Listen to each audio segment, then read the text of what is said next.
وقتی که شهر شلوغ شد و بچه هامون در اون فضای احساسی سنگین در خطر بودن، یکی که مدعی بود کنار مردمه دست بچه هاشو گرفت و از کشور فرار کرد. رفت تا در امنیت کامل برای ما و بچه هامون نمایش رهبری اعتراضات رو بازی کنه. کسی که مدعی بود یک شبه انقلابی شده و اصلاً هیچ کسی از اون انقلابی تر نیست. کسی که از ترکیه و در امنیت کامل بچه‌های 14-15 ساله انزلی رو تحریک می‌کرد تا مساجد رو به آتش بکشن، تا فردا وقتی حکم سنگینی واسهشون صادر شد این بار با عکس سنگ مزارشون کاسبی کنه. این روایت صادق صیاد، مزدور اجاره‌ای اشخاص ذی‌نفوذ شهر انزلیه. کسی که یک شبه ره 100 ساله رو طی کرد. کسی که اونقدر به مردم انزلی آسیب زد که وقتی شهر شلوغ شد دیگه امنیتی نداشت و تصمیم گرفت برای مدتی از دست تهدیدهای این مردم از کشور فرار کنه و البته وقتی پاش به ترکیه رسید مدعی شد از ترس جمهوری اسلامی فرار کرده. آخه این کیس مناسبی برای دریافت پناهندگی بود.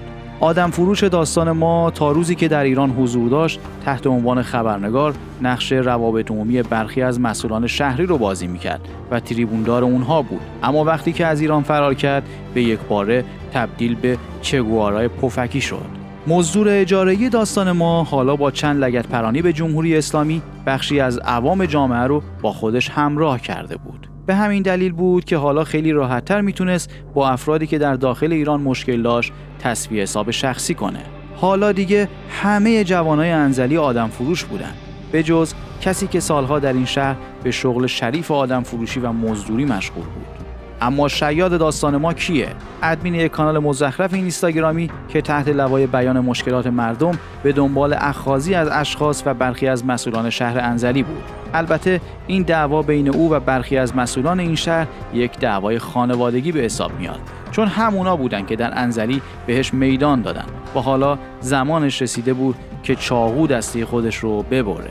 این شیاد مطلقاً حتی یک پرونده امنیتی در انزلی نداشت، اما شکایت‌های کیفری بسیاری ازش شده بود و او در انزلی برای بسیاری از کسبه و مردم عادی ایجاد مزاحمت کرده بود. ترک رو به جان گیلک مینداخت و مذهبی و غیر مذهبی رو در برابر هم قرار میداد.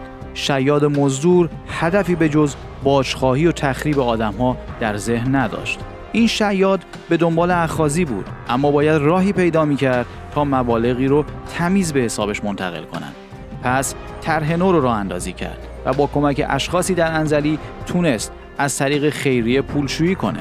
حالا دیگه یک لاین قانونی برای پربار کردن این مزدور ساعتی به وجود اومده بود. حالا اشخاص ذی‌نفوذ شهر میتونستن به خیریه کمک کنن و اون با پول خیریه از ماشین آردی مدل 85 ماشین شاسی بلند بخره و سفر خارجه بره و در ازای این خدمات مالی به مزدور اجاره‌ای اونها تبدیل بشه و هر کسی که اونها میخوان رو تخریب کنه. مزدور ساعتی داستان ما حالا در ترکیه به زندگی لجنبار خودش ادامه میده. اون اخیراً با اجیر کردن یک پرستو و اقدام به ضبط تصاویر از اشخاص مختلف در شهر انزلی کرده و از طریق این کار به دنبال دریافت پولهای کلانه و هر کسی که در این مسیر باج نده به عنوان آدم فروش عامل نظام معرفی میکنه و البته خوب بلده از سادگی مردم ما سوء استفاده کنه.